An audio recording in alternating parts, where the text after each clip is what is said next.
Souka Dafmem Zain. Dans notre DAF, on va apprendre la halakha qui concerne Shmini Atzeret. Qu'est-ce qu'on va faire à Shmini Atzeret? Comment on va se comporter vis-à-vis de la Souka, le 8e jour de Sukkot? Et qu'est-ce qu'on va faire? La Gemara, déjà, elle va nous dire, la maskana, la conclusion de la Gemara sera que on s'assira dans la Souka à Shmini Atzeret et par contre, on ne fera pas la bracha. On va essayer de comprendre qu'est-ce que c'est cette histoire de Souka. Pourtant, on sait que Shmini Atzeret est considéré comme une fête en soi à propos de plusieurs choses. Et entre autres, il y aura la souka. On ne s'assoit pas dans la souka normalement à Shmini Atzeret. Et donc, pourquoi la Gemara elle va nous dire qu'on s'assoit dans la souka? Et si on s'assoit, pourquoi on ne fait pas la bracha sur la souka? C'est une halakha qu'on va retrouver dans Siman Tav Resh Samechet Seif Aleph. Et là-bas, on va retrouver au fait la halachot. Juste pour une introduction, il faut savoir que Shmini Atzeret, d'un côté, c'est considéré un petit peu comme la fin de Sukkot, comme le fait référence le nom de Shmini Atzeret, le 8e jour de Sukkot. Et aussi, on dit Shalosh Regalim. Il n'y a que 3 Regalim, il n'y en a pas 4. Donc, on considère quand même Shmini Atzeret comme une partie de la fête de Sukkot. Mais quand même, à propos de plusieurs choses, on peut remarquer, comme on va le dire dans la Gemara, Pazar Keshev, un siman de halachot, qui nous font remarquer que le fait Shmini Atzeret est quand même considéré à propos de plusieurs choses comme une fête en soi. Aujourd'hui, par exemple, on sait très bien, dans la tfila, on va dire, dans la tfila de Shalosh Regalim, on va dire Beyom Chag HaMatzot Hazeh, Beyom Chag HaShavuot Hazeh, Beyom Chag HaSukkot Hazeh. Et à Shmini Atzeret, il y a une 4e sorte, où on dira Beyom Shmini Chag Atzeret Hazeh. Et comme on le retrouve dans Siman Tav Tzadik, à propos de Shvi Shel Pesach, le 7e jour de Pesach, le dernier jour de Pesach, c'est vrai que c'est Yom Tov, différent à Chol HaMoed, mais quand même, il est considéré complètement comme un jour de Pessah. On dira Beyom Chag HaMatzot Hazeh tous les jours, quand on inclut le 7e jour. Par contre, à Shmini Atzeret, on dira Beyom Shmini Chag Atzeret Hazeh. Donc, le nom de la fête, c'est un nom différent. Et dans le Shulchan Aruch, il va d'ailleurs ramener le machloket, quelqu'un qui s'est trompé, qui a dit Beyom Chag HaSukkot Hazeh, comme il avait l'habitude de dire dans les 7 jours précédents. Est-ce qu'il devra refaire la tfila, ou bien il ne devra pas refaire la tfila? Donc, il faut faire très attention à ne pas se tromper. C'est aussi dans Siman Tav Resh Samechet, dans Seif Katanbe, dans le Mishnah Berurah. Il va ramener cette machloket. Donc, on voit en fait que Shmini Atzeret est considéré comme une fête en soi. Donc maintenant, pourquoi quel est le Inyan ici qu'il faut s'asseoir dans la souka à Shmini Atzeret? Alors, on va voir déjà dans la Gemara. On parle du fait ici de Chutz La'aretz. Comme on le sait tous, en Chutz La'aretz, en dehors des Eretz Israël, on a l'habitude de faire 2 jours de Yom Tov à chaque fois, pas un seul. Parce qu'en fait, on considère un 2e jour comme un Sfeka de Yoma. On se comporte au fait comme si on avait encore un doute, malgré qu'aujourd'hui, au fait, on n'a plus de doute du tout. Parce qu'au fait, comment ça marchait? À l'époque, il sanctifiait le Rosh Chodesh en fonction des témoins. On attendait chaque fois le Bedin à Yerushalayim. Il attendait chaque Rosh Chodesh, il attendait que il y ait 2 témoins qui arrivent pour témoigner qu'ils ont vu la nouvelle lune. Et c'est à ce moment-là qu'il sanctifiait le Rosh Chodesh, il disait Mekudash, Mekudash. Et ensuite, à partir de ce moment-là, il avait des envoyés spéciaux qui étaient des envoyés du Bedin et qui sortaient dans tous les endroits où ils pouvaient arriver jusqu'à en quelques jours. Ils arrivaient d'ailleurs dans le 2e Betamikdash jusqu'en Syrie ou quelque chose comme ça. Et de cette manière-là, ils essayaient d'annoncer au maximum de Juifs à l'endroit où ils habitaient quel jour était Rosh Chodesh, et en fonction de ça, les Juifs savaient quand est-ce qu'étaient fixés les Chagim. Donc ils sortaient 6 fois par an à peu près, avant Hanouka, avant Purim, pour qu'on sache quand est-ce que c'est les fêtes de Hanouka et Purim, avant Pesach, avant Shavuot, et avant Sukkot aussi. Et de cette manière-là, il y avait un maximum de gens qui savaient quand est-ce que la fête a été fixée. Par contre, les Juifs qui habitaient déjà beaucoup plus loin, on sait que du temps de Beth Amikdash, il y avait déjà des Juifs qui étaient même en Afrique du Nord, il y avait déjà des Juifs. Il y avait des Juifs en Espagne, je pense déjà, en Yémen. Il y avait des Juifs déjà qui étaient partis très très loin, et bien sûr en Bavel. La majorité du clan Israël sont restés en Bavel. Et tout cela, bien sûr, comme il n'y avait pas de téléphone, ils ne savaient pas quand est-ce que le Rosh Chodesh a été fixé. Donc, ils avaient tout le temps un doute entre 2 jours. Et donc, à cause de ça, ils faisaient toutes les fêtes, ils faisaient 2 jours à cause d'un doute. De leur temps, c'était vraiment un doute. Et comme ça s'est déroulé pendant des centaines d'années. Et même après la destruction du 2e Beth Amikdash, il y avait encore un Bedin. De temps en temps, 2 fois il était en Israël, 2 fois il était déjà à Bavel, quand il n'y avait personne quand les Gdoléadors, ils étaient à Babel, il n'y avait personne de plus important que eux en Eretz Israël, ils avaient le droit de sanctifier le Rosh Chodesh même à Babel.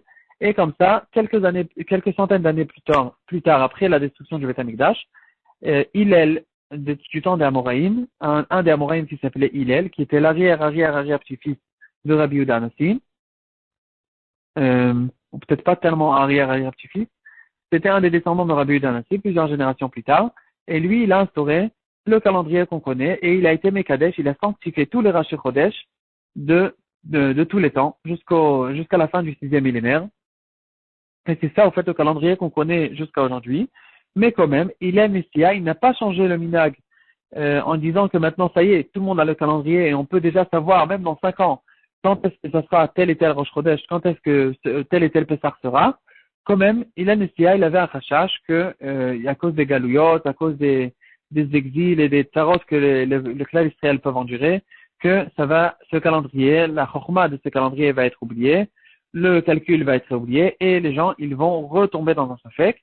Et à cause de ça, le minag, la halakha, en fait, de se comporter comme si qu'on était dans un doute, elle est restée. Et à cause de ça, en Eretz Israël, on fait un seul jour de Yom Tov. Et par contre, en Chutz La'aretz, tous les endroits où les envoyés n'arrivaient pas à arriver, on se comporte comme si qu'on avait un doute et on fait 2 jours de Pessah, 2 jours de Sukkot, comme on le sait tous. Alors maintenant, le problème qui se réveille, c'est qu'est-ce qu'on fait à Shmini Atzeret? Parce que d'un côté, on est déjà dans une nouvelle fête, comme on le sait, et au moins, on est rentré dans le doute qu'on est déjà dans Shmini Atzeret, et d'un autre côté, on est encore dans le doute on est encore le 7e jour de Sukkot. Et donc, si on est encore le 7e jour de Sukkot, on est obligé de rentrer dans la Soukha et de manger dans la Soukha. On n'a pas le droit de manger en dehors de la Soukha. Alors, qu'est-ce qu'on fait? C'est à cause de ça que la Gemara, elle va dire la Maskana, on mange dans la Soukha, on va dormir dans la Soukha aussi apparemment. Mais par contre, en ce qui concerne la bracha, on ne peut pas faire la bracha à cause d'un doute, parce qu'on a une règle générale qui dira, ça fait que brachot laquelle, et donc on mange, mais on ne fait pas la bracha. Et ainsi, la halakha est tranchée dans le Shulchan Aruch, là-bas, dans Siman Tavresh Tamechet. On va manger, on va tout faire dans la Soukha. Le premier jour au fait de Shmini Atzeret, le lendemain, bien sûr, ça y est, on est sorti du Safek de Sukkot. On est que dans un Safek, est-ce que maintenant on est Shmini Atzeret, ou bien on a déjà fini la fête, on a un jour de Chol, on va se comporter comme si qu'on avait quand même un doute et on va tout faire comme si c'était un Yom Tov. Il est interdiction de franchir, d'être Mechalel sur Yom Tov, parce que c'est un Yom Tov qui a été instauré par les Chachamim. Et quand même, on ne va bien sûr pas dans le jour où nous on appelle Simchat Torah, parce qu'en Eretz Israël, il y a un seul jour. On appelle Shmini Atzeret, Simchat Torah, c'est la même chose. En Chutz La'aretz, ils ont pris l'habitude de donner 2 noms, en fait. Shmini Atzeret le premier jour, Simchat Torah le deuxième jour, mais ça change rien. Quoi qu'il en soit, il y a 2 jours, et le premier jour d'entre les deux, on se comporte comme si on avait un safek qu'il était Sukkot. Et donc, à cause de ça, le Shulchan Aruch, il va nous dire ce qu'on va manger dans la Soukha, et le Mishnah Bora, il va nous ramener que le Gaon de Vilna, il faisait très très attention de manger, de dormir dans la Soukha, et il disait que c'est très grave, parce que les gens, ils peuvent croire que ça y est, on est comme dans des Rabbanan, on est dans un safek, on peut être Mekel. Pas du tout, il dit le Gaon. Au contraire, dans les Xérot de Chachamim, il y a des langages très très difficiles dans la Gemara, qui dira Kol haover ad divrei chachamim chayav mita, etc. Donc il faut faire très très attention.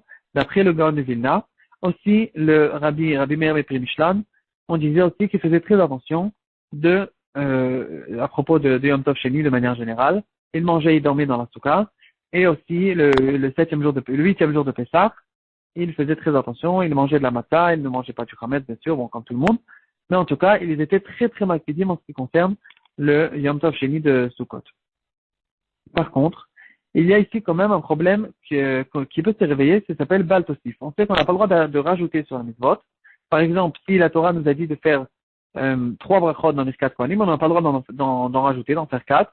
Ou bien dans les 4 boîtiers de tefillin, dans les 4 parachas de tefillin, c'est interdit de rajouter encore une paracha, parce que c'est un problème de Baal Tosif. Et donc si c'est comme ça, si on a 7 jours de Sukkot d'après la Torah, on n'a pas le droit d'en faire un 8e.